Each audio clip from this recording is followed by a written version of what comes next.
Buenas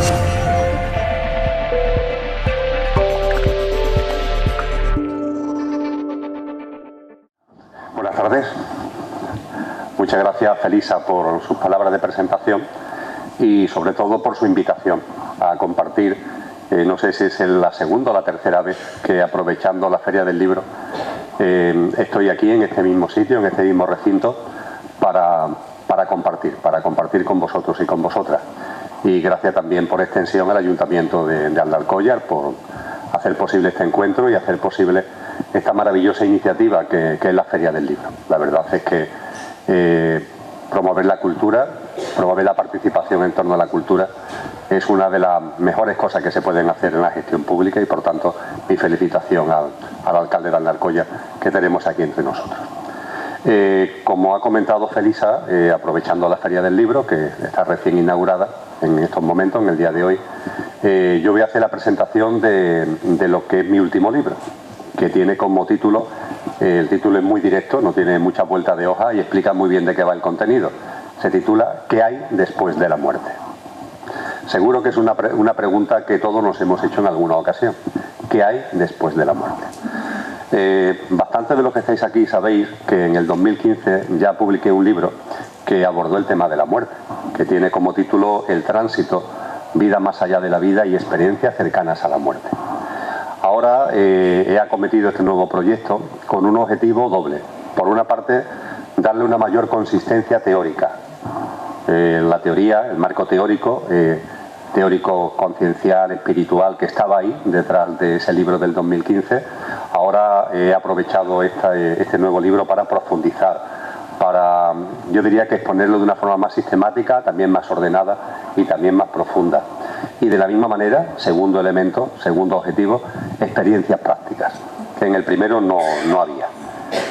Y para ello he contado con la colaboración de algunas personas que también desde aquí quiero agradecerle esa participación, esa colaboración, que son gente que tienen un don. Ese don que a lo mejor alguna de vosotras o alguno de vosotros también tenéis, que es ver más allá. Y viendo más allá, pues percibir a lo que coloquialmente denominamos desencarnados, que están ahí, aunque yo, como la mayoría de los seres humanos, no los veamos. Pero hay personas que los ven y hay personas que conectan con ellos, o mejor dicho, que ellos conectan con estas personas, porque en muchas ocasiones no es algo que uno quiera voluntariamente, sino que le viene, porque es un don que se tiene, que a veces cuesta trabajo gestionar. Y he contado con la colaboración de algunas de estas personas para mí de absoluta credibilidad, personas honestas, personas que no persiguen ningún tipo de lucro, que no persiguen ningún tipo de protagonismo. De hecho, una de ellas incluso aparece en el libro con seudónimo y que tienen esta enorme capacidad, esta facultad de ver. Pero a ellos, a esta capacidad o facultad de ver, iremos inmediatamente. Mi charla no va a ser muy larga, pero sí va a hacer una descripción de los elementos fundamentales del libro.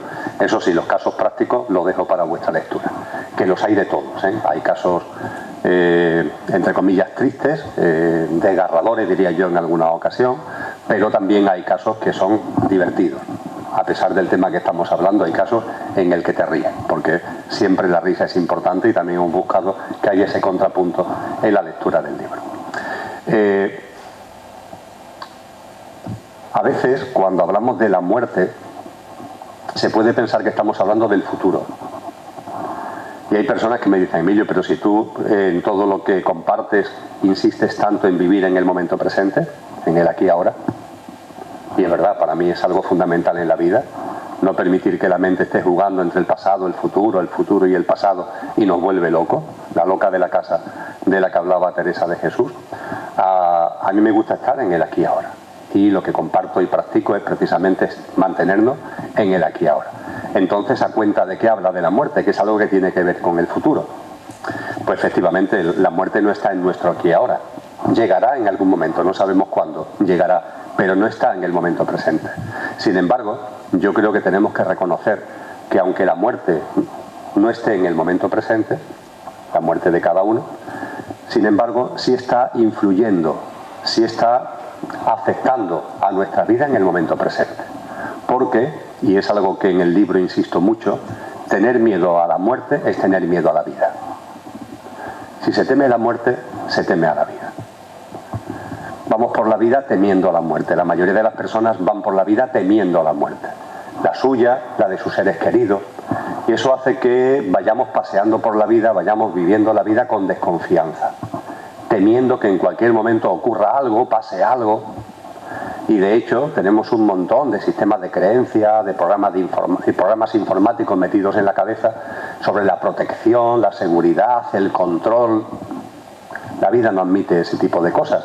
Sin embargo, ingenuamente estamos con esas ideas en la cabeza.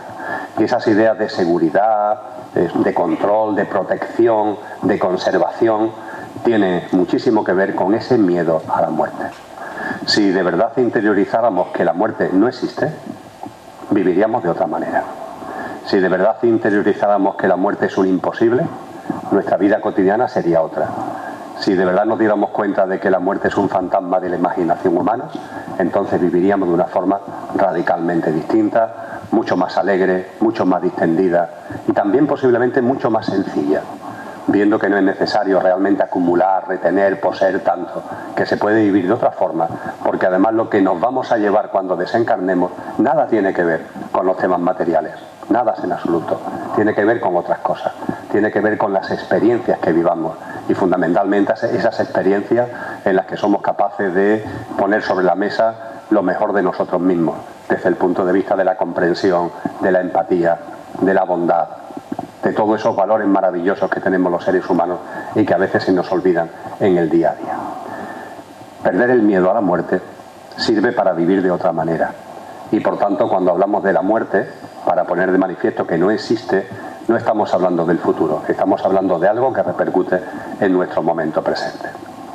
También creo que como arranque de lo que estoy compartiendo con vosotros, también está en el arranque del libro, hay que dedicarle un poquito de atención a las voces que desde una percepción materialista de la vida nos dicen que no hay nada después de la vida, que cuando te mueres, pues te mueres. Lo primero es el mayor respeto a las personas que perciben así la vida. De hecho, ha habido grandes hombres y grandes mujeres que se han planteado la pregunta de si hay algo después de la vida y la contestación a la que han llegado ha sido que no. Eso sí, si se lo han planteado en serio, eso provoca náusea. Es lo que le pasó a Jean-Paul Sartre, es lo que le pasó a Miguel de Unamuno en su libro Sentido trágico de la vida. Cuando tú reflexionas en serio y llegas a la conclusión de que no hay nada más, la verdad es que caes en una especie de abismo. No hay nada más. En el momento en el que fallezca, no hay nada. La realidad es otra, como tendré ocasión ahora de ir exponiendo. Pero permitidme que me pare, aunque sea unos segundos, unos minutos, no van a ser muchos, en esa percepción materialista de que no hay nada más allá de la vida. El materialismo, la filosofía materialista, es contradictoria en sí misma. Fijaros, puedo poner muchos exponentes, muchos ejemplos de esa contradicción que hay en el materialismo, pero voy a utilizar solamente uno. Desde la filosofía materialista se reconoce que vivimos en un universo ilimitado. Los científicos dicen que infinito. Concretamente, en el contexto de la Tierra, del planeta Tierra, habréis visto en las enciclopedias, en los libros, que la edad de la Tierra, que se calcula según la ciencia en 4.300 millones de años, esa edad de la Tierra esquemáticamente se pone en un reloj de 24 horas, como si el reloj de 24 horas fueran los 4.300 millones de años que tiene la Tierra. Y sobre ese reloj se sitúa el tiempo que la humanidad lleva sobre la Tierra. Cuando se hace ese cálculo, ¿sabéis cuánto tiempo lleva la humanidad sobre la Tierra en ese esquema de las 24 horas? 2 minutos. Ya está, 2 minutos. Esa es la presencia de la humanidad en el planeta Tierra con sus 4.300 millones de años. Y el planeta Tierra no es ni mucho menos longevo en comparación con el resto del universo. La ciencia le calcula al universo casi 14.000 millones de años. En ese contexto, la humanidad ya no podemos hablar de 2 minutos. Estamos hablando de un puñado de segundos. Nada. Y estamos hablando de la humanidad como tal. Si cogemos ahora la vida de cada ser humano, ¿qué es la vida de cada ser humano en ese enorme océano? La conclusión a la que podríamos llegar es que no somos nada. que aquí nos metemos en una vorágine, que con la mente creemos que no sé qué, que no sé cuánto, pero la realidad, a la luz de lo que el materialismo nos dice, es que no somos radicalmente nada, ni esto en el contexto de un día. Una mosca que esté volando aquí en esta sala tiene más presencia en la Tierra que lo que es la humanidad y lo que es un ser humano en el contexto de la vida. Nada. Esto lo reconoce el materialismo, pero la contradicción a la que hacía referencia, como exponente de las muchas contradicciones que tiene, es que, llegando a la conclusión anterior, sin embargo, se inviste de autoridad como para decir, y lo que nosotros sabemos explica todo. Lo que nosotros sabemos ya está exponiendo la realidad de las cosas. Vamos a ver, si hemos llegado antes a la conclusión de que prácticamente no somos nada, de que en el contexto del planeta somos 2 minutitos el conjunto de la humanidad, que en el contexto del universo es cuestión de segundos, vamos a ser un poco más modestos. Vamos a reconocer que posiblemente sabemos muy poco de la realidad. Vamos a reconocerlo, porque es la conclusión lógica de lo primero. Lo que nos vale es poner de manifiesto unos datos, unos números, unas estadísticas que llegan a la conclusión de que no somos nada y a renglón seguido pretender que nosotros sabemos todo de todo. No es consistente, no es coherente. Hay que ser más humilde. Lo primero llevaría a la humildad, no a la prepotencia. Y en el materialismo ha habido mucha prepotencia. Mucha prepotencia hasta el punto de que se ha descalificado y se sigue descalificando a otras percepciones de la vida. Cuando históricamente se han puesto sobre la mesa otras percepciones, desde ese materialismo, ¡plac!, se les ha tildado de supersticiones, de supercherías y de cosas parecidas. Afortunadamente esto está cambiando muchísimo, muchísimo. ¿Debido a qué? Pues debido a que la filosofía materialista durante mucho tiempo se ha apropiado de la ciencia y utilizaba la ciencia como espada contra aquellos que decían algo tan simple, por ejemplo, como que una cosa es la apariencia y otra cosa es la esencia. Esto siempre se ha dicho en el ámbito de la espiritualidad, siempre se ha dicho en el ámbito de la filosofía, lo decía Aristóteles, lo decía Platón, lo han dicho los filósofos, grandes filósofos de todas las épocas. Una cosa es la apariencia y otra cosa es la esencia. Pero claro, la ciencia hasta hace poco no decía esto. La ciencia decía que no, que lo que se toca es lo que existe. Pero sin embargo, últimamente, lo sabéis también como yo, esto ha cambiado. Sobre todo a partir de la mitad del siglo XX apareció eso que hoy conocemos como la física cuántica y a partir de ahí ha habido una auténtica revolución en el ámbito de la ciencia. La física cuántica dio paso a finales del siglo XX a la teoría de cuerdas, la teoría de cuerdas a la teoría del principio holográfico, hoy hablamos de las teorías cuánticas y supercuánticas y hoy cualquier científico, pero cualquiera que tenga un poquito de pedigrí, dice con claridad que una cosa es la apariencia y otra cosa es la esencia. Hasta el punto, fijaros, que llegan a la conclusión de que la única característica que realmente conocemos de la materialidad es su inmaterialidad. Es una contradicción en sí misma. Esta conclusión parece contradictoria, pero eso es lo que sabe la ciencia hoy, que cuando miramos la materia, la única característica de la que estamos seguros es que es inmaterial. Lo de la teoría de cuerdas, entre comillas, no es otra cosa que lo que hay detrás de cualquier materia, de cualquier objeto, es vibración. La palabra cuerda hace referencia a vibración, lo que hay es vibración. Es curioso porque hay textos muy antiguos que dicen que el universo es vibración y que todo vibra. Posiblemente a más de uno le suenen los principios herméticos, pues bien, el segundo de los principios herméticos es que todo es vibración y que todo vibra. Lo mismo que está diciendo hoy la ciencia. Hoy la ciencia, de haber sido durante mucho tiempo una espada contra una visión trascendente de la vida, hoy la ciencia se ha convertido en un elemento y un factor muy importante de impulso de una visión trascendente de la vida para comprender que una cosa es la apariencia y que otra cosa es la esencia. A partir de ahí, el materialismo está en crisis, profundamente en crisis. Y lo que está también unido a un cambio, una evolución en la conciencia de la humanidad, se puedan estar hablando con tranquilidad de cosas que hasta no hace mucho tiempo no se podían hablar. No solamente en España, con el tema de la dictadura, que no sé qué, no, sino en el mundo entero. Hasta no hace mucho tiempo hablar de cosas como las que aquí estamos hablando hoy, Eran cosas de ambiente muy reducido, tanto es así que históricamente se ha hablado del ocultismo. ¿Os suena, verdad? ¿Qué es eso del ocultismo? Pues ni más ni menos a que había grandes verdades que no se podían expresar en público y que se tenían que guardar en círculos muy reducidos. Y hay quien dice, pero es que hay que guardarlo, lo guardaban en círculos muy reducidos porque no todo el mundo está preparado. No, sobre todo y fundamentalmente se guardaba en círculos reducidos porque no se podía sacar de esos círculos porque corrías el riesgo de perder la vida. Porque lo que no comulgara con el materialismo en una época o con el dogmatismo religioso en otra, era castigado con pena de cárcel y con pena de muerte. Esto ya no es así. Hoy ya se puede hablar con tranquilidad, está pasando en el mundo entero, es un fenómeno mundial. Internet está ayudando muchísimo al respecto y estamos pudiendo compartir cosas que antes no eran posibles.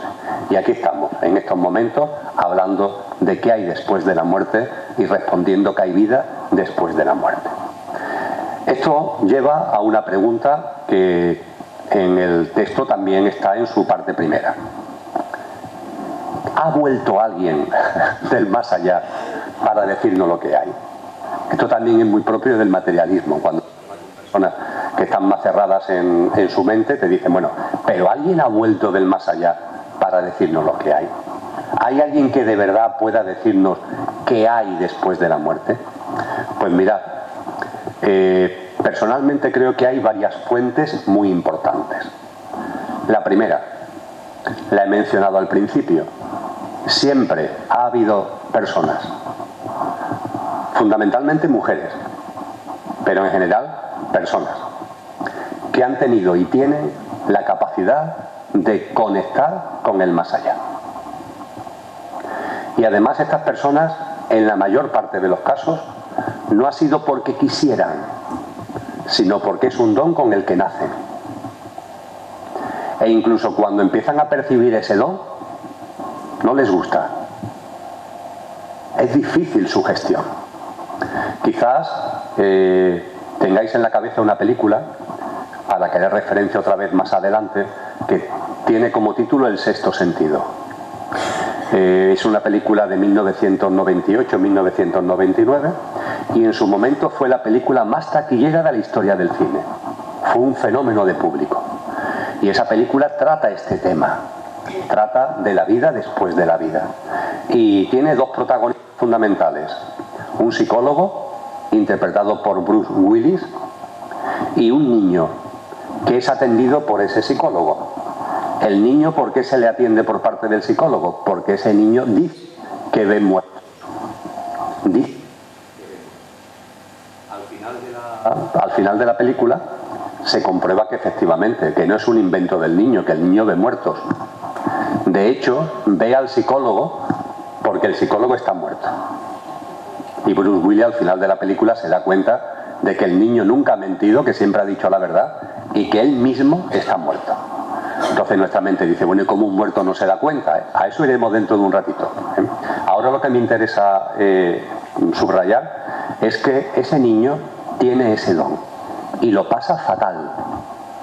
La película pone de manifiesto lo mal que lo pasa el niño cuando se le van apareciendo desencarnados. Poco a poco, a lo largo de la película, el niño aprende a gestionar ese don. Y finalmente se da cuenta, a pesar de que es un mico de 8 años, de que es una bendición. Pero cuesta trabajo en muchas ocasiones darse cuenta que ese don es una bendición. Porque ese mundo nos lo han vestido de una forma y mentalmente lo afrontamos de una manera que nos da miedo, incluso que nos aterra. Y hay muchas personas, y además lo digo a consciencia, hay muchas personas que tienen este don. Y estas personas son una fuente de información maravillosa acerca de ese más allá. Acerca de ese más allá, entendiendo de lo que vamos a vivir en el momento en el que salimos de nuestro cuerpo, cuando nuestro cuerpo físico fallece y nosotros, sin embargo, seguimos vivos. Son una magnífica fuente de información para saber qué nos espera. Y además, para este libro en particular, yo he conectado, he hablado, he compartido, he indagado con muchas personas que tienen este don. Y he podido percibir que no hay contradicciones entre ellas. Que lo que dice la una es lo que dice la otra. Y lo que dice la otra es lo que dice la otra. No hay mentiras. Están describiendo un mundo Y esos ojos siendo muy distintos en cuanto al lugar donde viven, en cuanto al sexo, en cuanto a la edad, dan una descripción certera y muy uniforme de qué es lo que hay una vez que dejamos el cuerpo físico. Esta fuente es muy importante y yo he bebido mucho de ella. Esta fuente de estas personas que tienen este maravilloso don, no siempre fácil de gestionar. Hay una segunda fuente que viene dada por las personas que han tenido experiencias cercanas a la muerte. Un fenómeno que siempre ha existido, pero que se ha multiplicado tremendamente de un tiempo a esta parte. Se entiende por experiencias cercanas a la muerte personas que debido a un accidente, debido a una enfermedad, han estado entre comillas muertas, pero que finalmente no terminan de morirse. Están muertos unos minutos, están muertas un tiempo, incluso a veces horas, pero no terminan de morirse, vuelven a la vida. Vuelven a la vida. Y al volver a la vida cuentan lo que han visto. Hoy sabéis que hay cantidad de libros que tratan de esto. El libro del tránsito, el que escribí en el 2015, tenía como telón de fondo fundamentalmente este hecho, esas experiencias cercanas a la muerte. Ahí también estaba presente como un elemento potente mi propia experiencia cercana a la muerte. Esas circunstancias que me llevaron a la UCI de un hospital sevillano el 29 de noviembre del año 2010 y que me mantuvieron durante 2 horas en estado de muerte. Y lo que pude vivir, lo que pude sentir en ese tiempo. Claro, cuando eso se vive, te interesan estos temas. En mi caso, además, ese interés por esos temas se vio apoyado por el hecho de que en Sevilla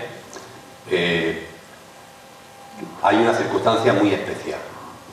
Y esa circunstancia especial viene de la mano de un doctor ya fallecido, Enrique Vila, director de la UCI de uno de los grandes hospitales de Sevilla, que sin creer, entre comillas, en nada de lo que estamos comentando, pero en su labor como médico dirigiendo una UCI, pacientes que habían estado en esa situación límite, pacientes que clínica y médicamente habían fallecido, pero que no fallecían finalmente, cuando volvían a la vida, algunos de ellos se sinceraban con él como médico, como doctor. Y lo que le contaban eran cosas espectaculares de lo que habían vivido, entre comillas, durante el tiempo que habían estado muertos, y él empezó además a percibir que lo que decían tenía coherencia, es decir, que todos venían a decir lo mismo. Daba igual que fueran hombres o mujeres, daba igual que fueran jóvenes o viejos, daba igual cuál fuera su extracción cultural, socioeconómica, daba igual. Todos contaban algo parecido. Eso hizo que Enrique Vila, junto con su mujer, María Ángeles García, también personal sanitario, tomaran una iniciativa preciosa, que es dirigirse a compañeros suyos de todos los grandes hospitales de España, de la SUCI, de todos los grandes hospitales de España, pidiéndole que cuando hubiera algún caso de este tipo, de gente que estaba muerta pero que finalmente revivían, que se lo comunicaran, que se lo dijeran, porque ellos estaban haciendo un trabajo de investigación, un trabajo de indagación, y de esta forma Enrique y María Ángeles se patearon España, entrevistaron a más de 700 personas que habían vivido este tipo de experiencias y finalmente vertieron las conclusiones en un precioso libro publicado en el 2007 que tiene como título Más allá de la luz. A Enrique Vila yo no lo pude conocer. Cuando a mí me interesaron estas cosas a partir del año 2010, él ya había fallecido, ya había desencarnado. Sí tuve conocimiento de esto que acabo de compartir a través de su viuda, de la que había sido su esposa, de María Ángeles. Y en los últimos 10 años han proliferado los estudios sobre estas experiencias cercanas a la muerte. Y esos estudios no solamente están hechos por personas que lo han vivido, sino están hechos por científicos, por médicos, por neurólogos de enorme prestigio que se están interesando por este asunto, porque es un asunto que empieza a ser abrumador, porque los adelantos de la medicina también están permitiendo que en más ocasiones se den estas circunstancias de que te mueres, pero finalmente revives, debido precisamente a las atenciones que los avances médicos están permitiendo. Un instituto que se dedica a encuestas electorales y a estudios demoscópicos, que es el Instituto Gallup, una gran corporación norteamericana, se ha visto atraído por este fenómeno y ha hecho un estudio ceñido a Estados Unidos. Y lo que ese estudio pone de manifiesto es que se calcula que en Estados Unidos 5 millones de personas han tenido experiencias cercanas a la muerte. 5 millones de personas. Es verdad que la población norteamericana ronda los 320 millones. Oye, pero 5 millones de personas son muchas personas. Y ese instituto, que es totalmente aséptico, lo que hizo fue tomar una muestra, encuestar y llegar a conclusiones muy interesantes sobre esas experiencias cercanas a la muerte. En particular me gusta recordar una que nos va a servir como eje para algunas de las cosas que comentaremos seguidamente. Y es que el 96% de las personas que han tenido experiencias cercanas a la muerte han perdido el miedo a la muerte. El 96%. Y recuerdan la experiencia como una experiencia de paz y de armonía. Una experiencia llena de paz y de armonía. El 96%. Eso sí, hay un 4% que lo recuerda, que lo vivió de una manera totalmente distinta. Con tensión, con dolor, de forma desagradable. Y una vez que han vuelto aquí, tienen miedo a que llegue nuevamente ese momento. Son dos percepciones distintas. Pero fijaros que el 96% lo recuerda como una experiencia de paz y de armonía. El 4% no, pero la inmensa mayoría sí. Y también es importante poner de manifiesto que durante un tiempo las experiencias cercanas a la muerte se han intentado desvalorar porque hay gente que ha mantenido la idea de que son reacciones del cerebro. Que cuando uno se está muriendo, el cerebro, las neuronas y todo el sistema químico del cerebro produce unas reacciones que hacen que se tengan ese tipo de imaginaciones, pero que es simplemente fantasía. Sin embargo, a medida que el fenómeno se está estudiando, se está indagando y se está profundizando en él, siempre en las experiencias cercanas a la muerte se ven cosas que no pueden ser consecuencia de la fantasía, que no pueden ser consecuencia de la imaginación. No me quiero enrollar con mi caso, pero en mi caso el momento ese sublime en el que te ves acompañado de otros seres que te ayudan a pasar al plano de luz. Allí había formas de luz de personas que habían sido seres queridos míos. Pero entre esos seres queridos estaba una tía mía que no había fallecido. Y me llamó la atención. ¿Qué hace aquí mi tía María, que no ha fallecido, y está aquí con estos seres que me están acompañando, con mi padre, con mi madre, que sí habían fallecido y que me están acompañando? ¿Qué hace aquí mi tía María? Pues bien, cuando ya vuelvo a la vida y empiezo a compartir lo que he vivido, lo que he sentido, lo que he percibido durante ese tiempo que he estado muerto, las personas queridas con las que lo narro, yo veo en sus ojos que no me creen, que están diciendo, hombre, con la cantidad de medicación que te han dado, vete a saber la fantasía que tú has podido tener. Sin embargo, cuando hablo de mi tía María, y pongo el énfasis de que cosa más curiosa que estando viva aparezca ahí, le cambiaban las caras. ¿Por qué? Porque yo entré en la UCI a las 12 de la mañana. La experiencia cercana a la muerte que tuve fue entre las 16 y las 18 horas. Y mi tía María, que aunque era muy mayor, pero estaba muy bien, había tenido un desvanecimiento y había fallecido a las 14 y 10 horas de ese día. Es decir, cuando yo tengo la experiencia cercana a la muerte, ella tiene en ese momento, ya lleva en ese momento un par de horas aproximadamente que había fallecido, con lo cual efectivamente estaba muerta. Si hubiera sido simplemente un fruto de la fantasía, jamás yo hubiera visto a mi tía María, hubiera visto a familiares muertos. ¿Por qué voy a meter en medio a mi tía María cuando en mi mente la información que tenía es que estaba viva? Es una pequeña anécdota, pero en casi todas las experiencias cercanas a la muerte ocurren cosas que ponen de manifiesto que esto no es un fruto de reacciones químicas y neuronales del cerebro, sino que es algo mucho más profundo. Junto con estas personas que ven y junto con las experiencias cercanas a la muerte, hay un tercer elemento para darle consistencia al hecho de que tenemos información de que hay vida más allá de la vida. Hay un tercer elemento que quiero compartir con vosotros y con vosotras.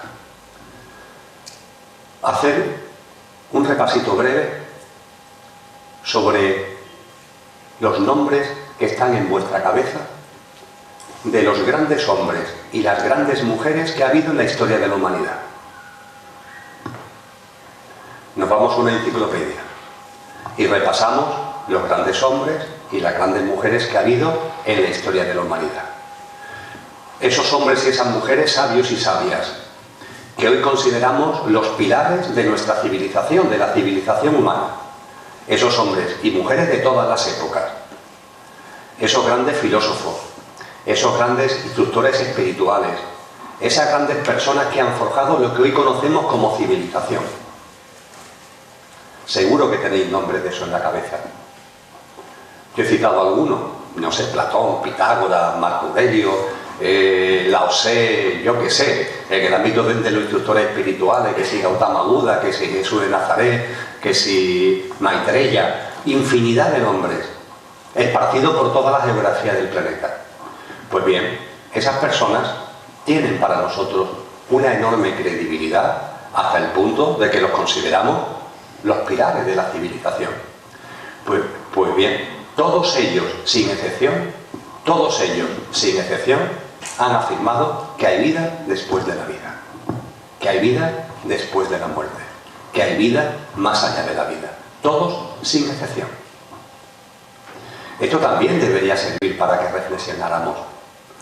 Que esos grandes personajes, que los reconocemos como tales, a través de su inteligencia, a través de su discernimiento, a través de su intuición, han llegado a la conclusión clara de que hay vida después de la muerte, para nosotros debía ser un dato y una información muy importante. Porque la información, el conocimiento que tenemos gracias a ello es muy importante en muchos campos y también debería ser importante en esto.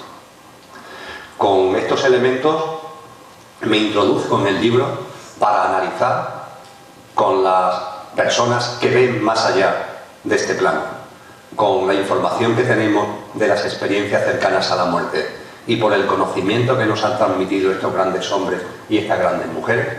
Con toda esa información, ¿a qué conclusiones podemos llegar? Voy a intentar ser muy esquemático. Lo primero, la conclusión fundamental, que hay vida después de la muerte. ¿Qué vida? ¿Qué tipo de vida? También tenemos mucha información al respecto. Lo primero que deberíamos recordar es que el ser humano, vosotros y yo, no somos solamente nuestro componente físico, sino que somos mucho más. Eso es lo primero que haríamos bien en recordar. Os invito a la siguiente práctica que podéis hacer tranquilamente en vuestra casa. Nos sentamos en casa, tranquilos, serenos, en silencio. En una silla, en un sillón, que estemos cómodos, a ser posible con la espalda recta. Guardamos silencio. Observamos nuestra respiración. Respiración consciente que se llama. Y a partir de ahí nos seguimos observando. Nos observamos. ¿Yo qué soy? ¿Quién soy yo? Lo primero que podemos percibir con toda seguridad es nuestro componente físico. De hecho, todavía estaréis viendo si estáis bien puestos, estaréis acomodando en la silla, en el sillón. A poco que hayáis sentado y estéis en silencio, mirando vuestra respiración, puede ser que os pique la oreja, que os pique la nariz, que sintáis alguna incomodidad y tengáis que poner de otra forma distinta las piernas. Ese es el componente físico que podemos percibir con toda claridad. Pero vamos a seguir observándonos. Si seguimos observándonos, podemos percibir que hay un mundo emocional en nosotros. ¿Cómo estoy de ánimo hoy? ¿Cómo me encuentro hoy? Si tengo más ganas, menos ganas, si hoy estoy más entusiasmado, menos entusiasmado. ¿Me puedo ver en ese momento si estoy más decaído o estoy que me subo? ¿Cuál es mi estado de ánimo? Si estoy alegre, si estoy triste.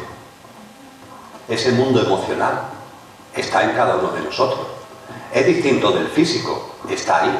Y es distinto del físico. De hecho, cuando emocionalmente uno está mal, yo qué sé, porque ha fallecido un ser querido y hay el lógico dolor porque haya desencarnado, o porque hemos tenido una ruptura sentimental, cuando emocionalmente estamos mal, hagamos lo que hagamos con el físico, seguimos estando mal emocionalmente. Vamos, ya podemos hacer lo que nos dé la gana, hacer ejercicio, no hacer ejercicio, comer más, comer menos, dar salto, estarnos quietos, hagamos lo que hagamos con el físico, emocionalmente seguimos igual. Porque el mundo emocional es una cosa y el físico es otra. Pero es que no queda ahí.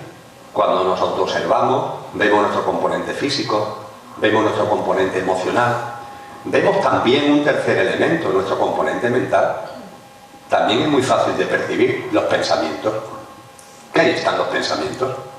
Uno no quiere pensar, dice, no hombre, voy a estar aquí tranquilo, en silencio, pero la mente no para. Ahí está la mente lanzando pensamientos, bla, bla, bla, bla. Claro, la tenemos acostumbrada a eso. Y se pasa el día, la loca de la casa de Teresa de Jesús, se pasa el día lanzando pensamientos que no son nuestros. Lo fabrica la mente a su bola. Hoy en el periódico La Vanguardia hay una entrevista magnífica con un psicólogo que afirma que el 95% de nuestros pensamientos no son nuestros, sino que lo elabora la mente porque le da la gana. Son pocos los pensamientos que a lo largo del día son realmente nuestros. Son nuestros cuando estamos utilizando la mente para cosas útiles para nosotros. Cuando hablamos, cuando estamos leyendo, cuando estamos en el trabajo aplicando la mente. Ahí sí, pero la mente, aparte de eso, está permanentemente bla, bla, bla, bla, bla. El 95% de los pensamientos no son nuestros. Y cuando nos hemos sentado en casa en tranquilidad y en silencio y observamos y nos estamos observando, podemos ver esos pensamientos que están saliendo a la cabeza de un tipo, de otro, de un color, de otro. Fijaros, ya tenemos tres elementos: el componente físico, el componente emocional, el componente mental. Y a partir de ello os invitaría a una pregunta: ¿y vosotros quiénes sois? Porque ahí hay alguien que está observando, ¿verdad? ¿Quién observa? Sentado, en silencio, respirando tranquilamente, ¿os estáis dando cuenta de vuestro componente físico, de vuestro aspecto emocional, de vuestro ámbito mental? Es fácil de percibir, muy fácil. Y a partir de ahí la gran pregunta es: ¿y quién está observando? ¿Quién es el observador? Ahí hay una consciencia que está más allá de lo físico, que está más allá de lo emocional, que está más allá de lo mental. Ahí hay una consciencia. En el ámbito oriental a eso se le llama el tercer ojo, el que observa, el observador. No puedo profundizar más en esto, en este momento, porque no va nuestro encuentro con relación a ello. Pero sí os invito a que vosotros mismos, vosotras mismas, indaguéis sobre esto. Indaguéis sobre el hecho de que somos mucho más que ese componente que a mí me gusta llamar el coche. Lo físico, lo emocional, lo mental. Somos el conductor. Somos el conductor que ha encarnado en ese coche para experienciar la vivencia humana. Pero no somos el coche. Somos más que el coche. Y debido precisamente a que no somos el coche, sino mucho más que el coche, cuando el coche se para, es decir, cuando se produce el fallecimiento físico, nosotros salimos del coche y seguimos vivos. Precisamente por eso. Y vamos a detenernos ahora en este punto. En el ámbito espiritual, con relación al conductor, se han dicho también cosas. No es el momento ahora de que entremos en ello.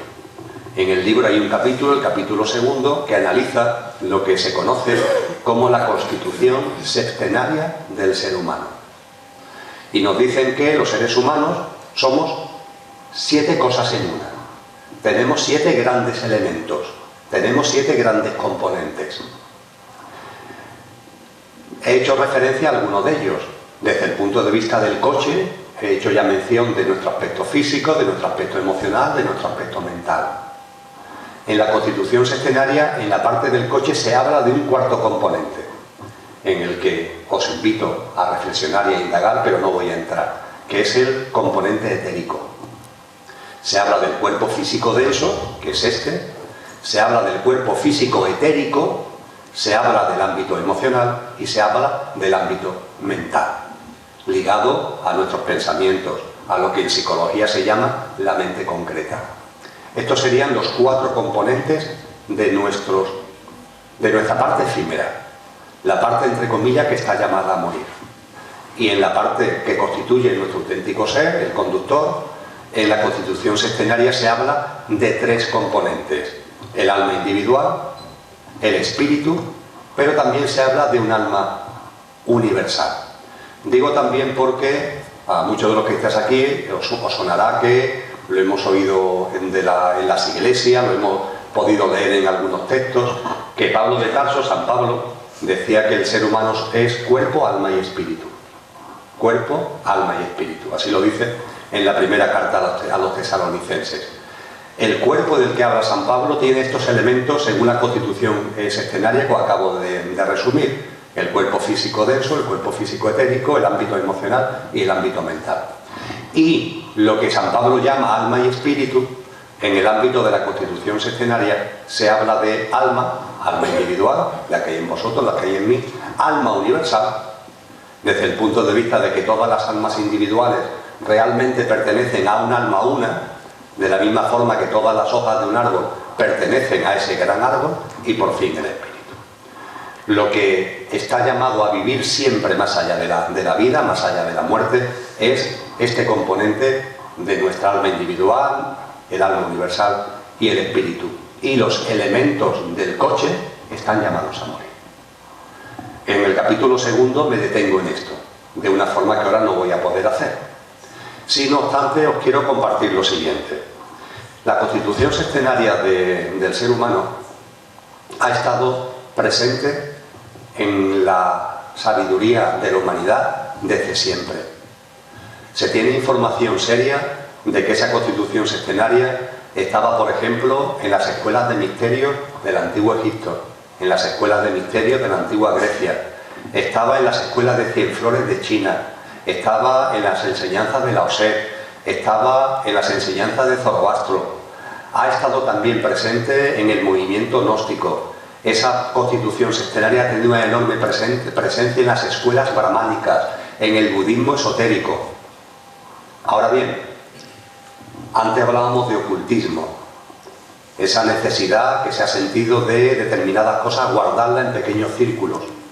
Pues bien, esa necesidad es lo que ha hecho que hasta finales del siglo XIX esa constitución sextenaria del ser humano estuviera guardada de boca a oído en círculos muy pequeños. No se divulgaba públicamente, se quedaba para unos cuantos. Sin embargo, a finales del siglo XIX se empieza a divulgar públicamente. Las personas que lo hacen con conocimiento de causa. La primera que yo tenga conocimiento fue Elena Blavatsky, en un artículo que escribe en la revista Teosofía en 1882. Y es la primera que de forma pública, empieza a hablarnos de esa constitución sextenaria. En aquellos momentos ella iba y venía a la India y los brahmanes la tomaron con ella. La acusaron de estar divulgando conocimientos que no se debían divulgar. Sin embargo, ella consideró que sí, que había llegado el momento porque la humanidad estaba en condiciones de tener este conocimiento. Posteriormente, Eliphas Levi y Sinek le siguieron a Blavatsky. Más adelante, la propia Blavatsky, en Isis sin velo, la doctrina secreta, divulgó más acerca de la constitución sextenaria. Y finalmente, en 1898, una señora llamada Annie Besant escribió un libro que esquematiza y difunde la constitución sextenaria tal como hoy se enseña en multitud de escuelas y en multitud de centros que tienen como eje de atención lo que se llama teosofía, pero en general los movimientos de conciencia y los movimientos de espiritualidad. Lo llevó a divulgar este conocimiento, el convencimiento de que ya está bien de tener las cosas ocultas. La humanidad está en condiciones de que se desvele el velo, y sí sin velo, como decía Blavatsky. Pero también había un segundo motivo, no menos importante. El segundo motivo que impulsó a estas personas es para ayudar a comprender mejor algo que se estaba poniendo de moda y en lo que había muchísima incomprensión y desconocimiento. Me refiero al llamado espiritismo. ¿Os suena, verdad? Lo de espiritismo. Pues bien, el espiritismo, que viene de siempre, pero tuvo un tremendo auge en 1870, 1880, un auge tremendo. Y mucha gente, sobre todo personas de un cierto nivel intelectual, empezaron a acercarse a ese mundo. En la España de finales del 19, del principio del 20, hubo mucha gente que se acercó a ese mundo. Ramón y Cajal, premio Nobel español, se acercó a ese mundo. Valle Inclán se acercó a ese mundo. Hay documentos ciertos donde pone de manifiesto la participación de estas personas en círculos espiritistas. ¿Qué es lo que se quería en estos círculos? Conectar con el más allá. Pero conectando con el más allá, de ahí lo de espiritismo, se creía que cuando uno se conecta con el más allá, se conecta con espíritus. ¿Seguro? ¿Seguro? Cuando conectamos con el más allá, de una forma o de otra, no sé, la gente que le da por el tema este de la Ouija, ¿estás conectando con espíritus? Fijaros que espíritu, decía Pablo Betazo, somos cuerpo, alma y espíritu. En la Constitución Senaria también aparece el espíritu. Según todas las tradiciones espirituales, es el atma de los hindúes, es la esencia más verdadera de todos los seres humanos. Se nos dice también que es nuestra esencia divinal. ¿Seguro que cuando conectas con el más allá conectas con eso? A ver si estás conectando con otra cosa. A ver si cuando fallecemos hay otros componentes nuestros que están ahí y es con los que realmente estamos conectando a través del denominado espiritismo. Y se empezó a hablar de que es muy probable que cuando hacemos prácticas, por ejemplo a través de medios, de contacto con el más allá, estamos contactando con cascarones. Esa fue la expresión coloquial traducida al castellano. Con cascarones y no con espíritus. Todo lo que acabo de plantear ahora, que seguramente genera un poco de confusión en vuestras cabezas, lo voy a aclarar ahora, creo que de una forma sencilla. Cuando fallecemos, el cuerpo físico obviamente fallece. Ya está.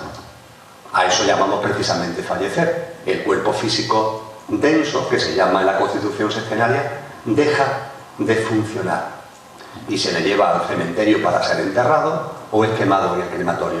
Punto. El cuerpo etérico, en el que no voy a entrar, a lo que a nosotros nos interesa aquí, tiene poca importancia, porque dura de 2 a 4 días. El cuerpo etérico es más sutil que el cuerpo físico, está siempre junto al cuerpo físico, es como su doble corpóreo, es un poquito más grande que el cuerpo físico. Algunos lo confunden con el aura, es lo que algunos denominan aura, y cuando el cuerpo físico denso fallece, el cuerpo etérico tarda en disolverse 2, 3, 4 días. A veces los que tienen visualizaciones, los que tienen percepciones, en los cementerios lo que ven precisamente son estos cuerpos etéricos y los llaman fantasmas, pero son cuerpos etéricos que están llamados a descomponerse, a diluirse en 2, 3, 4 días. Por tanto, cuando nos planteamos qué hay después de la muerte, no cuentan, porque junto con el cuerpo físico denso, en muy poco tiempo han terminado. Ahora bien, lo que tendríamos que tomar conocimiento es de que nuestro ámbito emocional y nuestro ámbito mental están llamados a morir. Sin duda ninguna. Pertenecen al coche, pertenecen a nuestros componentes efímeros, pero en función de la densidad mayor o menor que tenga nuestro ámbito emocional y nuestro ámbito mental, en función de que su densidad sea mayor o su densidad sea menor, en el momento en el que se produce el fallecimiento físico, ese mundo emocional y ese mundo mental van a seguir viviendo más o menos tiempo. Sé que esto a más de una y más de una les puede sorprender, pero si recapacitéis un poco, tiene bastante sentido. Cuando una persona tiene su mundo emocional muy cargado, cuando una persona tiene su mundo mental muy cargado, eso es energía. Y es una energía densa, de una frecuencia vibracional densa. Cuando una persona, normalmente por comportamiento o percepciones de la vida egoicos, egocéntricos, o por elementos de sufrimiento, de dolor, o por comportamientos malvados y de daños a otros, cuando su mundo mental, cuando su mundo emocional está cargado y el fallecimiento físico se produce, ese mundo emocional y mental no muere. Tiene que ir disolviéndose, como le pasa al etérico, pero puede tardar mucho en disolverse. En el libro recojo muchos casos prácticos, casos reales, muy variados. Algunos generan llanto, otros generan risa, Genera llanto la experiencia de una señora que muere en accidente de tráfico y que cuando su cuerpo fallece, ella no quiere irse al plano de luz, no quiere seguir para adelante, ella quiere volver al plano físico, ella quiere seguir en contacto con el plano físico porque ha dejado aquí a una niña de 4 años y a un niño de 2 años. Y se resiste, ella se resiste a seguir. Su elemento emocional y su elemento mental están muy densificados, muy cargados. Y no se disuelve. Ahí se queda, en esa fase que llamamos tránsito. Daros cuenta que en la antigüedad a los muertos se le enterraban con monedas en la boca o en los ojos. Qué cosa más tonta, ¿no? ¿Para qué quiere una moneda un muerto? Decían esas antiguas tradiciones en Caldea, en Sumeria, en el antiguo Egipto, en la antigua Mesopotamia, en la antigua Grecia, en la antigua Roma. Decían, sí, necesita la moneda porque hay que pagarle al barquero. ¿Cómo que el barquero? Metafóricamente, esto es una metáfora obviamente, se dice que cuando fallecemos físicamente estamos en la orilla del plano físico. Ahí fallecemos. Y tenemos que pasar a la orilla del plano de luz. Ese plano de luz que algunos llaman cielo, ese plano de luz que algunos llaman gloria, ese plano de luz que en Oriente, en el ámbito oriental se llama Devachan. Hay que pasar de la orilla del plano de luz a la orilla del plano, de la orilla del plano físico a la orilla del plano de luz. Y en medio hay un río. Y ese río se atraviesa porque el barquero te ayuda a pasarlo y tú le pagas con la moneda. Esto es una metáfora, pero es importante porque siendo una metáfora sí nos da una información muy valiosa. Efectivamente, estamos en el plano físico, fallecemos en la habitación de la vida, que es el plano físico, vamos a pasar a la habitación de la vida, que está en el plano de luz, la habitación de la vida del plano de luz, pero en medio hay un espacio. Es como si hubiera un vestíbulo, como si hubiera una habitación en medio. Esto es lo que tradicionalmente se conoce como tránsito. Tiene que ver, ahora lo explicaré, con el purgatorio, el infierno de los cristianos. Y está recogido en todas las tradiciones espirituales. Y tiene que ver con el Avicii de los budistas y de los hinduistas. Hay un espacio intermedio. Nuestra vocación cuando desencarnamos es ir de la orilla del plano físico a la orilla del plano de luz. Ahora bien, al plano de luz, para entrar en él, tenemos que entrar en lo que realmente somos. No podemos llevar otros componentes. El conductor que somos, alma y espíritu, alma individual, alma universal y espíritu en la terminología de la Constitución sextenaria, eso es lo que entra en el plano de luz. Todo lo demás tiene que quedar atrás. El cuerpo físico denso y el cuerpo etérico quedan aquí, en la vida física, pero el componente emocional y el componente mental pueden ser que sigan vivos y pueden ser que sigan vivos un tiempo largo. Va a depender, insisto, de lo densificado que estén. He puesto el ejemplo de esta señora que tiene un accidente de tráfico, tiene aquí a una niña de 4 años y un niño de 2 y emocionalmente está cargadísima. Ella no quiere irse y mentalmente también. A veces las cosas que nos retienen son bastante más tontas.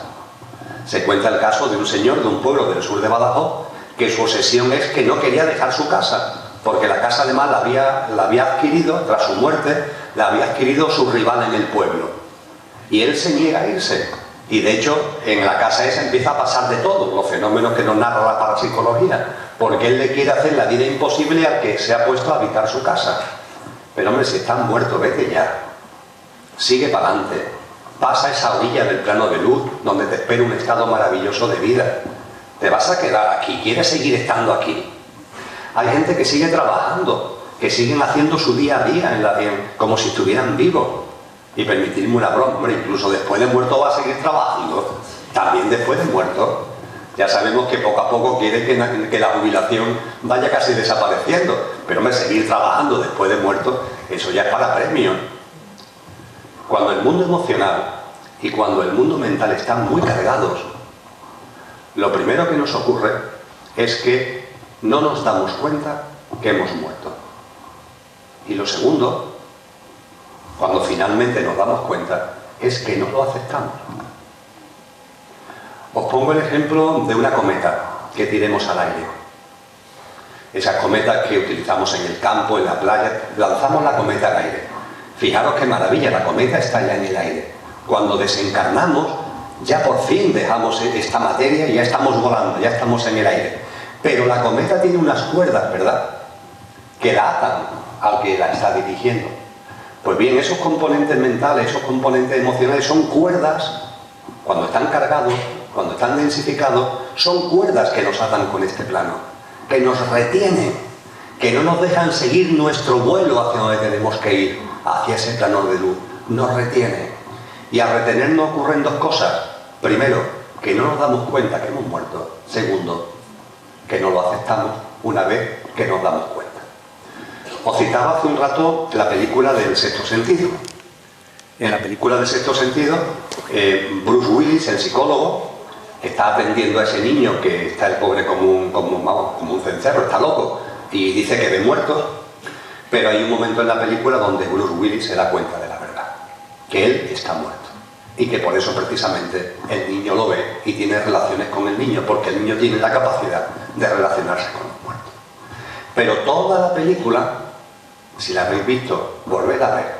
Toda la película, él, estando muerto, cree que está vivo. Y es espectacularmente hermoso como narra la película este suceso, este hecho. Porque, insisto, puede parecer increíble que estando muerto creas que estás vivo. Pues sí. A todo le das una explicación. En la película en particular, por ejemplo, Bruce Willis se encuentra con el hecho de que su mujer no le habla. Claro, no le habla porque no lo ve. Él está muerto y enterrado. Y la mujer no tiene el don de ver. Con lo cual, para la mujer no hay nadie delante. Pero Bruce Willis vuelve a su casa, le habla, y la mujer lo ignora por completo. Explicación que le da Bruce Willis, que como le dedica mucho tiempo al trabajo, la mujer está enfadadísima con él y le ha retirado la palabra. No es que esté enfadada contigo, es que no te ve. No es que te haya retirado la palabra, simplemente es que tú no computas ya para ella porque no estás presente según ella, según su percepción. Ella tiene tanto dolor que en un momento determinado decide guardar las fotos, todos los objetos que le puedan recordar a su marido, lo guarda en el desván de la casa. Y Bruce Willis, cuando llega y ve que las fotos, sus objetos están en el desván, dice, vaya tela lo enfadada que está. Siempre, que son simplemente anécdotas, durante la película, en multitud de ocasiones, ante evidencias que le deberían servir para darse cuenta que está muerto, él siempre, el fallecido, el desencarnado, encuentra una explicación. Hay un momento, sin embargo, en el que la realidad se impone, claro, puede tardar más, puede tardar menos, pero al final la realidad se impone. Y se impone porque te das cuenta que has fallecido. Y a partir de ahí pueden ocurrir dos cosas, como decía antes. ¿Lo aceptas o no lo aceptas? Lo normal, yo diría que lo frecuente es aceptarlo. Ya está. He muerto, era cuestión de tiempo, todos antes o después nos va a pasar eso y ya está. Y sigo mi camino. Me voy al túnel de luz, sigo mi camino. Me doy cuenta y lo acepto. Sin embargo, hay desencarnados que no lo aceptan. Esta señora, con sus dos niños aquí, no lo aceptaba. Este señor, empeñado con su casa ahí en el pueblo de Badajoz, no lo aceptaba.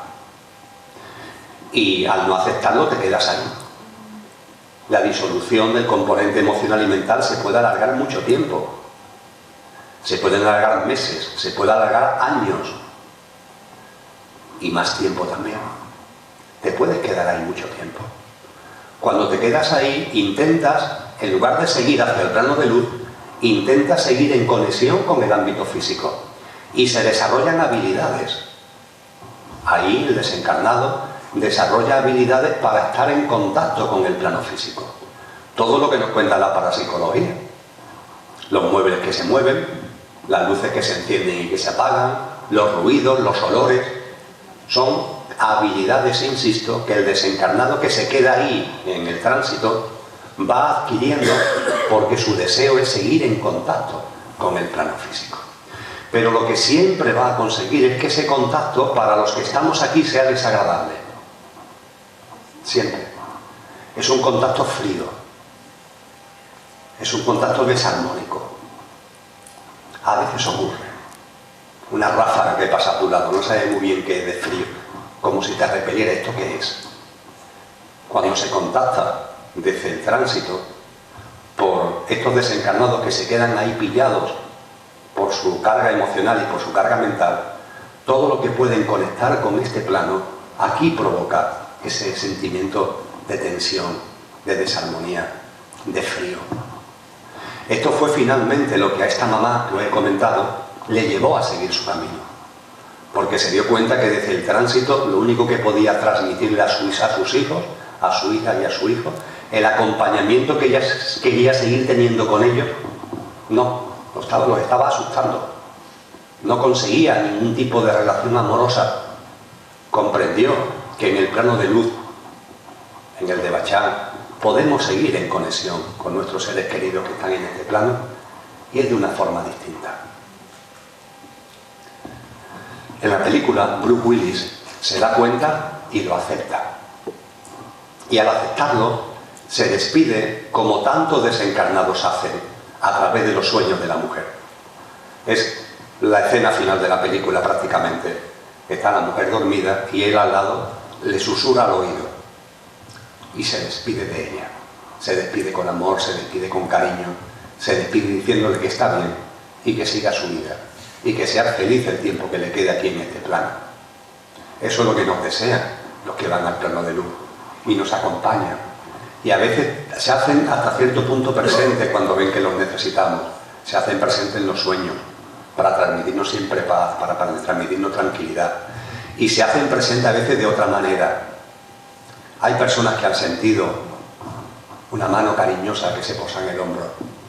Hay personas que han percibido un olor, una fragancia, pero agradabilísima, que aparece en el coche, que aparece en la casa. Son manifestaciones de ese acompañamiento de esos seres que ya han dejado en la fase de tránsito y están en el plano de luz y que de alguna manera nos están transmitiendo: no sufras, estoy bien, estoy en paz. Y entre comillas, aquí te espero, tranquilidad, no tengas prisa. Pero en el tránsito no ocurre esto. En el tránsito lo que se transmite es tensión. El tránsito está diseñado para que ese componente emocional y mental cargado se vaya disolviendo, se vaya diluyendo y de esa forma pueda llegar al plano de luz. Esto es lo que en el mundo cristiano se llama el purgatorio. La palabra es una palabra fea, entre comillas, porque da lugar a temas de culpa, no, vamos a quitarle esas connotaciones. Purgatorio en el sentido de que se va disolviendo ese componente emocional, ese componente mental del psiquicado, se va disolviendo. Es verdad que esa disolución del purgatorio puede alargarse mucho y da lugar a lo que se llama infierno, el Avicii de los orientales, y es cuando la disolución se hace muy difícil. Eso suele deberse a personas que en su vida física han tenido comportamientos extremadamente malvados, de extremado desamor, de haber hecho mucho daño a los demás, y eso pesa como una losa, nunca mejor dicho, eso pesa como una losa en la fase de tránsito, y te puedes quedar ahí mucho tiempo en una situación de aturdimiento, de profundísimo malestar emocional y mental, y te puedes quedar ahí mucho tiempo. A esto se hace referencia con la terminología de la Avicii, con la terminología del infierno. Y a la disolución gradual, sin tanto tiempo de espera, es a lo que se hace referencia con la terminología del purgatorio.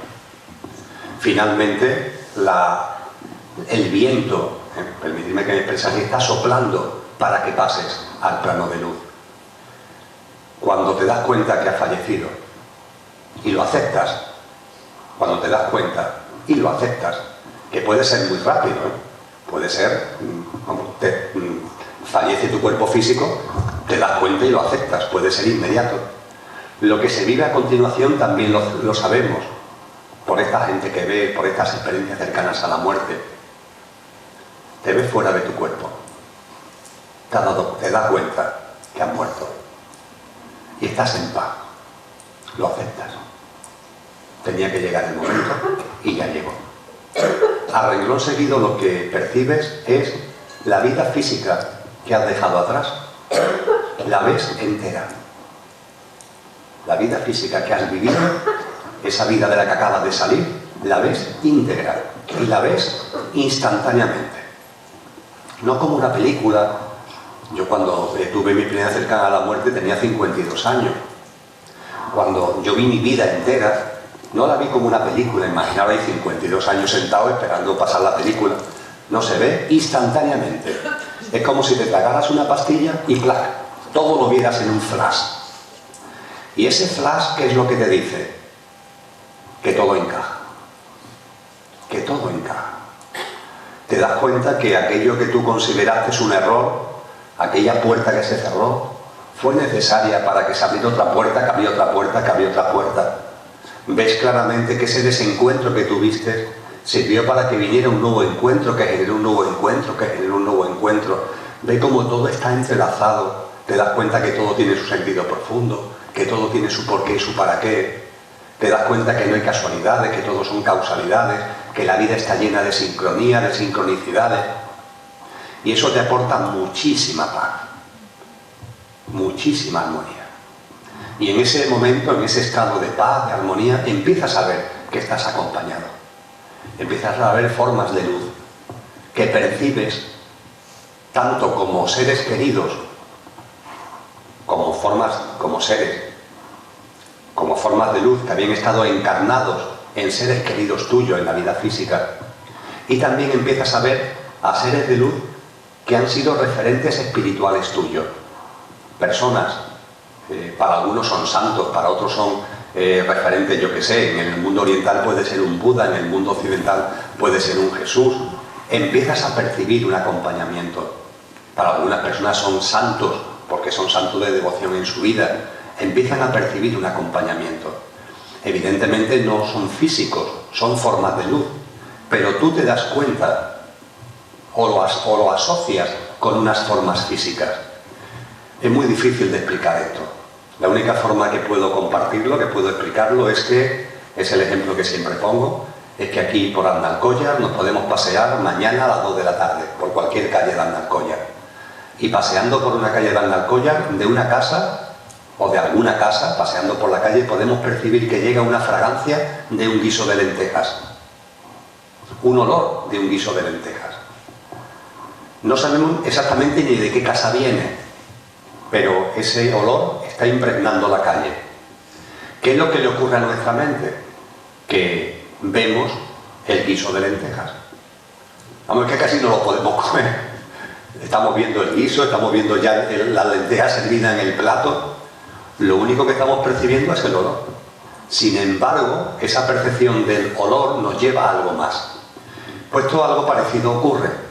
Esa vibración de esa forma de luz, esa fragancia que tienen esas formas de luz, hacen que podamos percibir, que lo podamos asociar a quién fue tu padre, a quién fue tu madre, a quién fue tu hermano, a quién fue tu pareja, a quién fue tu hijo o tu hija.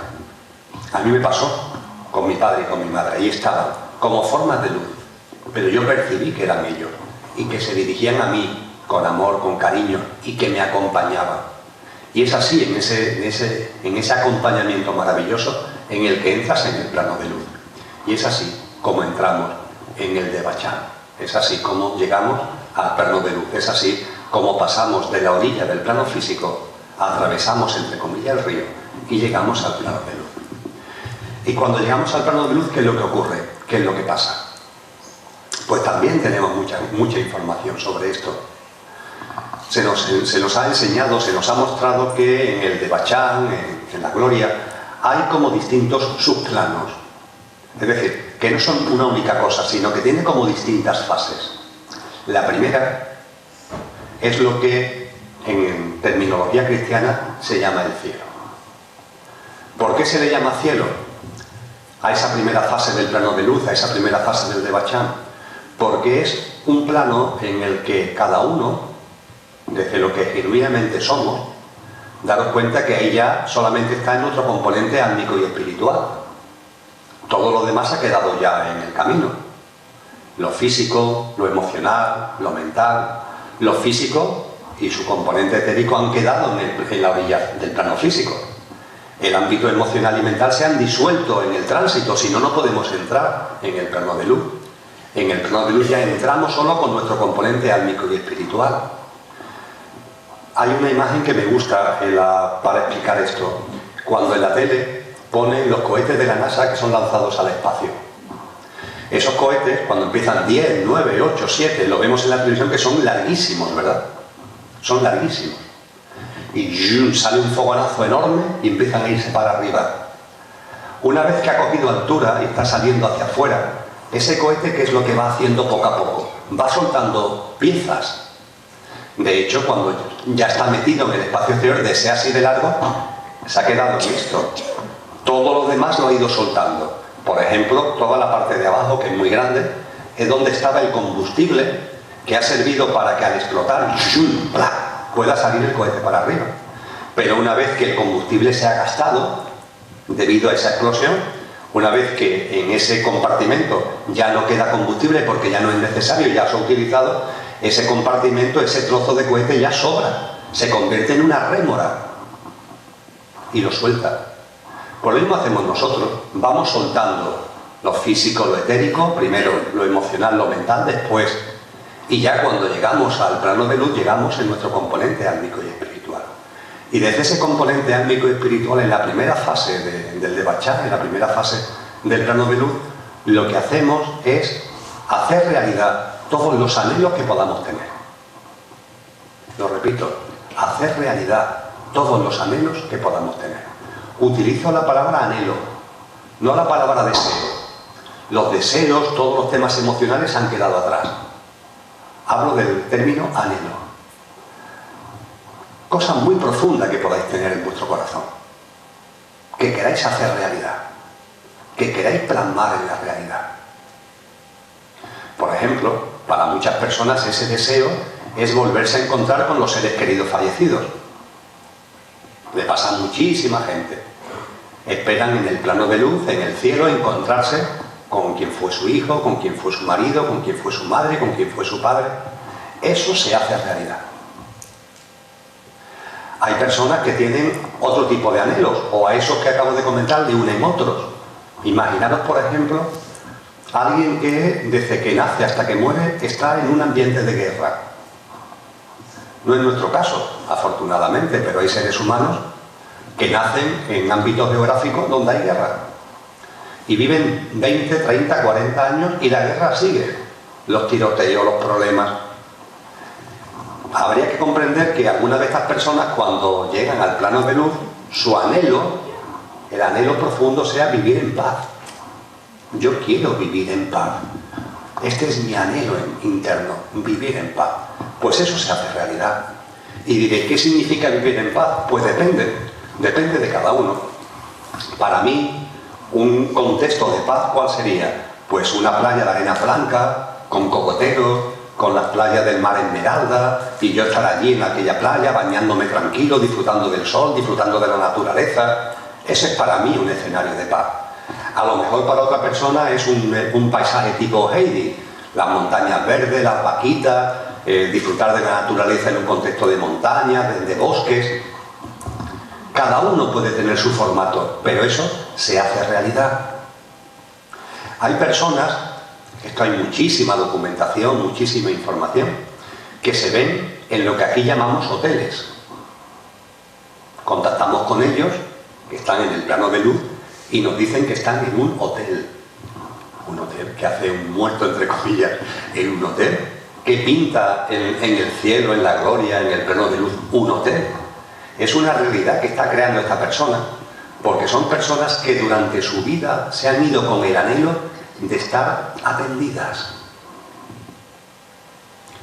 Hay gente que se pasa la vida sin estar atendidas. Hay gente que atiende mucho a los demás. Hay muchas madres de familia que se pasan la vida entera atendiendo al marido, atendiendo a los hijos, atendiendo a los nietos, pero a ellas nunca la han atendido.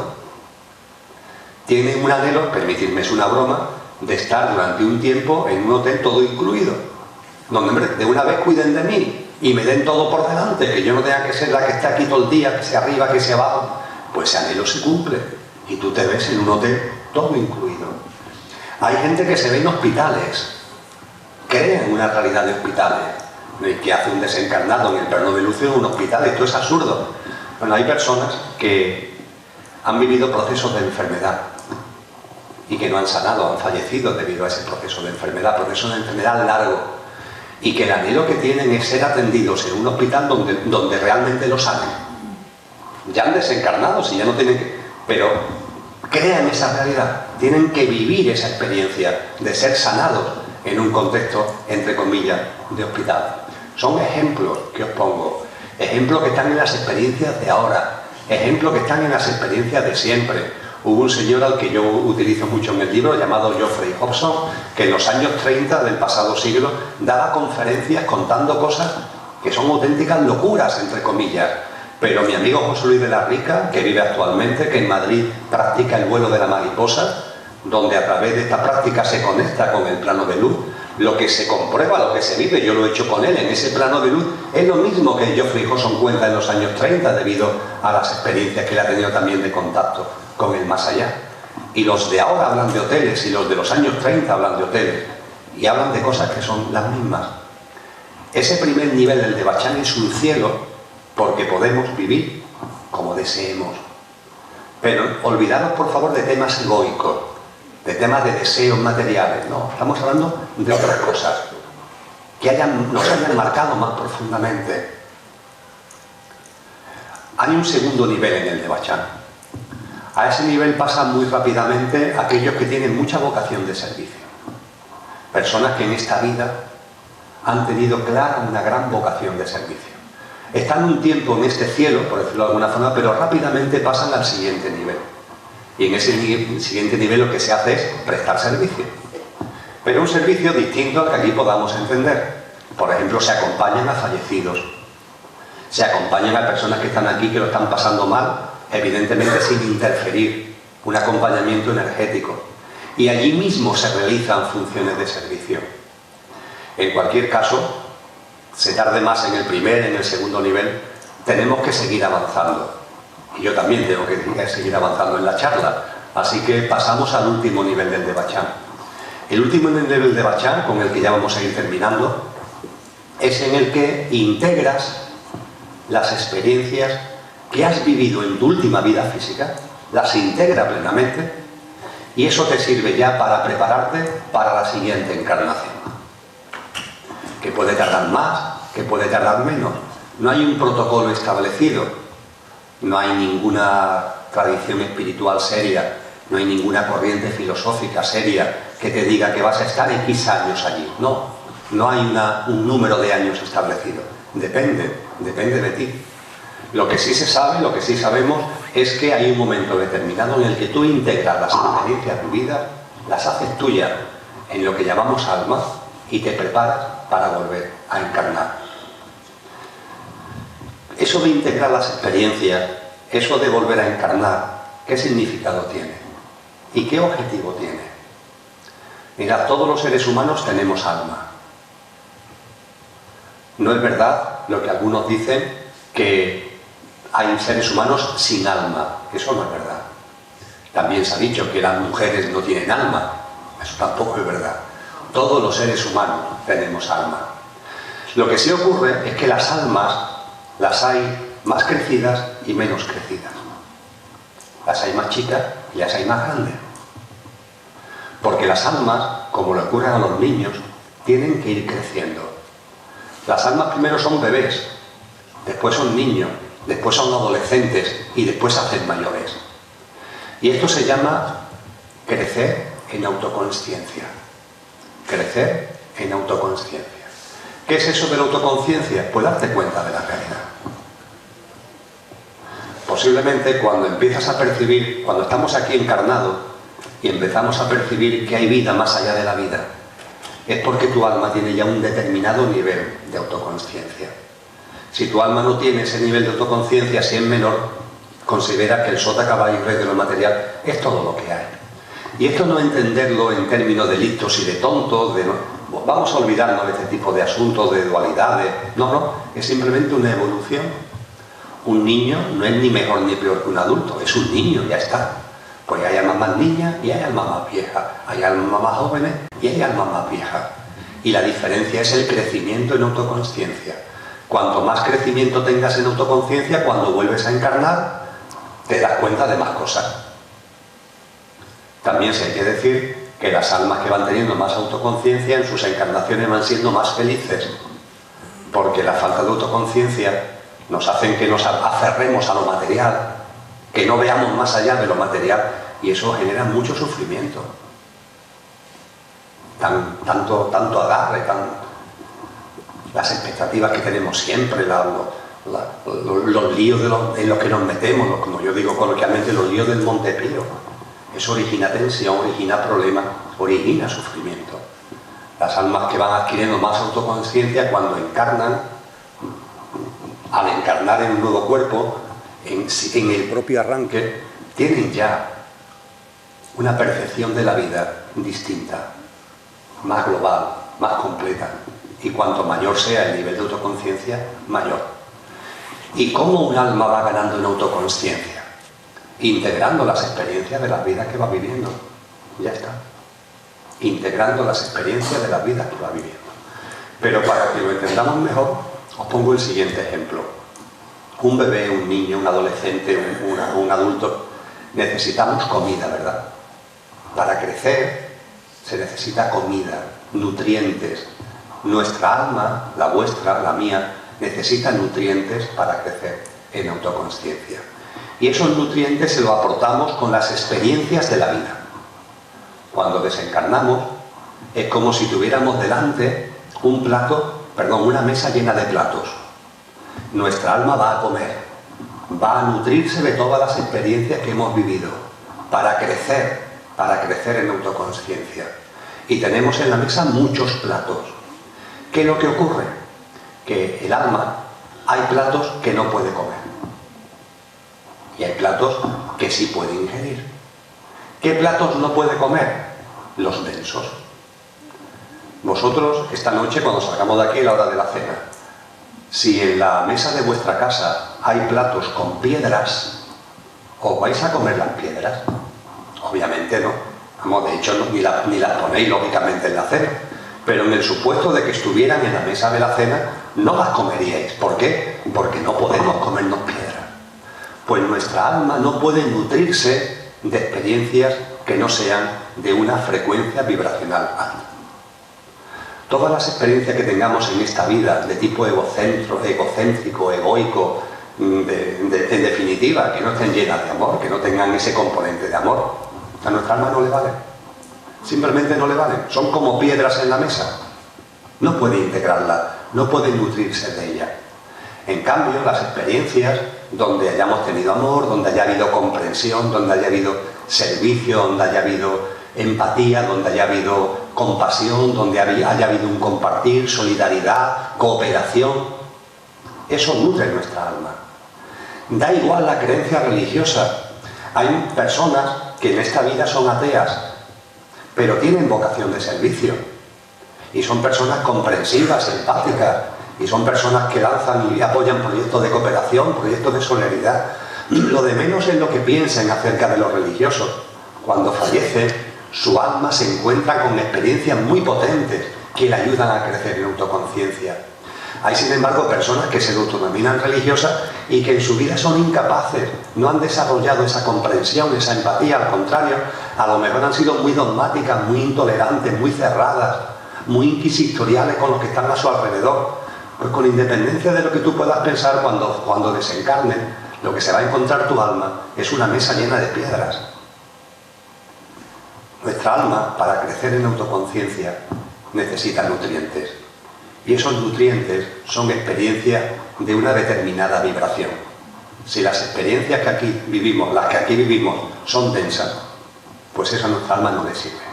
Finalmente, vosotros como yo, en nuestra mesa va a haber de todo. Porque vosotros como yo confesamos que hemos vivido, ¿verdad?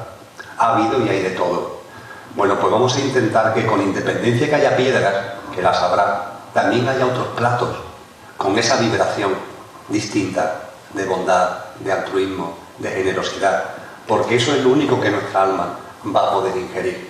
Fijaros, como soy economista me gusta poner un ejemplo. El alma cuando encarna hace una inversión. una inversión en sentido económico, permitirme la metáfora, hace una inversión para obtener una rentabilidad. Encarnar aquí no es sencillo, ¿eh? Otra vez meterse en un cuerpo. Es verdad que el alma es tan grande que no encarna por completo, es como si lanzara un rayo, proyecta un rayo para encarnarse. El alma sigue allí. De hecho, hay gente que me dice, Emilio, y si cuando yo llegue allí mi padre ha vuelto a encarnar, ya no lo veo, ¿no? No te preocupes, las almas son tan enormes que si tu padre, entre comillas, vuelve a encarnar, ese alma lo que ha hecho es proyectar un rayo. El alma sigue allí. Pero ese rayo que se proyecta, esa proyección que hacemos, es trabajosa. Otra vez meterte en un cuerpo, otra vez empezar una nueva vida. Eso es un esfuerzo, entre comillas. Es una inversión. Y esa inversión la hacemos para obtener una rentabilidad. La rentabilidad es esta comida que nos sirva de nutrientes. Y recapacitar sobre esto, reflexionar sobre esto. Y con esto concluyo. Si este techo se cae ahora se cae este techo y fallecemos los que estamos aquí, ¿cuál será nuestro tránsito? ¿Cuál será nuestra llegada al plano de luz? Y la rentabilidad que de esta vida ha sacado nuestra alma, ¿cómo será? Esta reflexión es una reflexión muy importante. Históricamente, en muchas escuelas de iniciación, esta era una práctica constante. Por lo menos una vez a la semana se hacía esta práctica. Incluso a veces se metía a la gente en cajas como para vivirla de una forma más directa. Pero el objetivo es esto: ¿yo cómo estoy? Mi mundo emocional, mi mundo mental, ¿cómo está? ¿Qué tipo de experiencia estoy desarrollando en esta vida? Mi alma, ¿qué es lo que se llevará? ¿Qué es lo que cogerá? ¿Serán todo piedras? ¿No serán piedras? Esta reflexión ayuda mucho para vivir. Es una reflexión sobre la muerte, pero ayuda mucho para la vida. Hay un país en el mundo, y esto sí que es el final, al que se considera el más feliz de la Tierra. Según las estadísticas, según los estudios, es Bután. No sé si os suena más o menos, pero en los distintos estudios que hay, es el país más feliz del mundo. La BBC de Inglaterra se interesó por este hecho. Bueno, ¿y por qué allí la gente vive más feliz que en ningún otro sitio? ¿Por qué los índices de felicidad, la calidad de vida de la gente, la forma de vivir, la manera de vivir, los estilos de vida? ¿Por qué se está allí mejor que en otros sitios? Y un reportero de la BBC se fue a Bután y estudió. Claro, lo primero que hizo este hombre fue empezar a buscar indicadores económicos. Y no, por indicadores económicos Bután no destaca precisamente. ¿Qué es lo que hay aquí? Le costó trabajo. Finalmente un médico y un monje budista le dieron la pista. No, aquí lo que hay es una costumbre ancestral que viene de nuestros abuelos, de nuestros bisabuelos. Y es que 5 minutos al día solemos reflexionar sobre la muerte. 5 minutos al día reflexionamos sobre la muerte. Y reflexionar 5 minutos al día sobre la muerte es lo que nos hace vivir con mucha mayor felicidad. No solamente porque hayamos perdido el miedo a la muerte, que se pierde, sino porque también nos ayuda a señalar prioridades. Pero las prioridades de verdad, no las prioridades materiales, sino las de verdad. Que tienes que decirle te quiero a la gente que quieres. Y una de las grandes cosas que se ve cuando te pones en la situación de que se ha caído el techo y me he muerto, esos nudos que tenemos ahí, pero con gente que queremos, y hay nudos. Pues por favor, no lo dejes ya. Ahora mismo, en cuanto que termine de aquí, quita ese nudo del medio. Que cuando llegue a tu vida eso que denominamos muerte y estés en el tránsito, no tenga esos nudos, porque te van a dificultar el tránsito. Y porque es una pena que no le digas te quiero a la gente que quieres. Ese tipo de reflexiones te van ayudando a poner delante lo que es primero y a poner detrás lo que es segundo. En cambio, tenemos que reconocer que en el ajetreo de todos los días nos pasa al revés, que ponemos delante lo que no es primero y lo que es realmente importante lo estamos poniendo detrás, para mañana, para mañana, para mañana. No, no.